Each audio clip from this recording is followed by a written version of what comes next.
and I'm going to turn my wheel to the right as much as I can because I want to get a tight wedge turn close to the curb in the shortest amount of space. And I'm just going to use the headlights of the car behind me. When the headlights disappear in that back right corner of my car, I know that I've gotten close enough.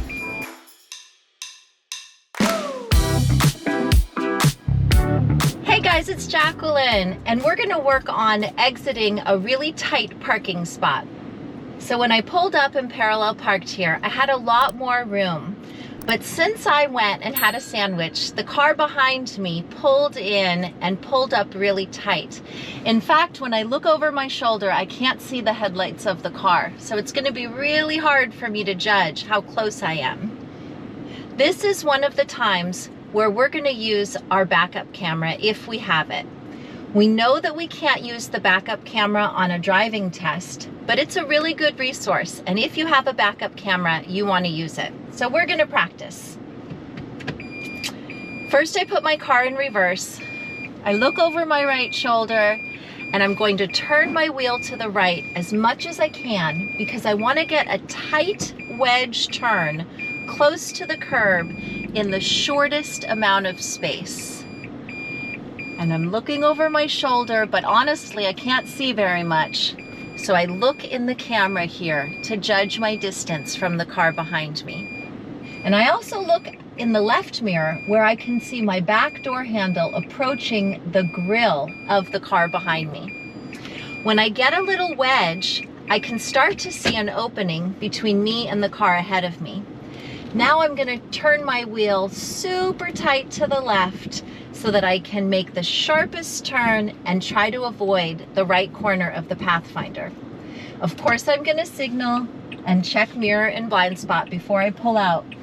And if I have this tight twist, I clear the Pathfinder and then I turn to recenter my car.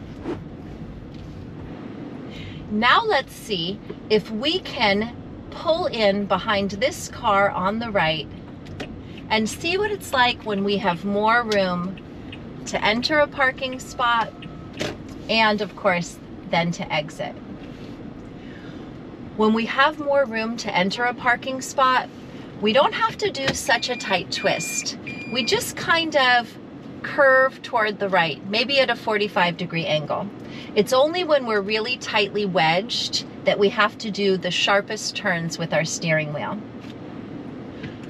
I'm gonna reverse to the car behind me. And since I have some visibility, I'm gonna use the headlights of the car behind me as my guide. When I lose them from my view, that's the perfect stopping point. And I can verify with my camera and see that the blue line was marked in just that spot.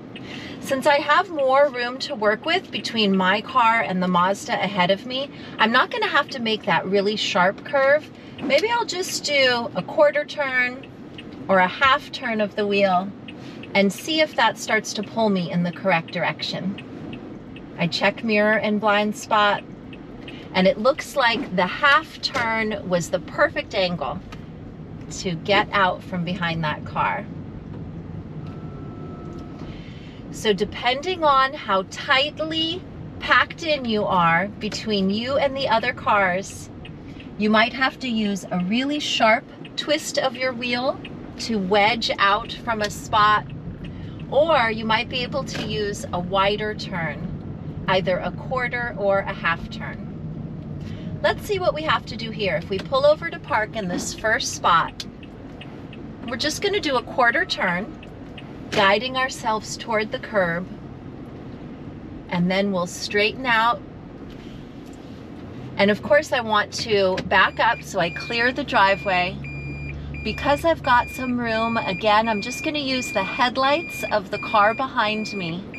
When the headlights disappear in that back right corner of my car, I know that I've gotten close enough, and I can look in my right mirror and see that I'm parallel, and I've also cleared the driveway and left the one space ahead of me for another car.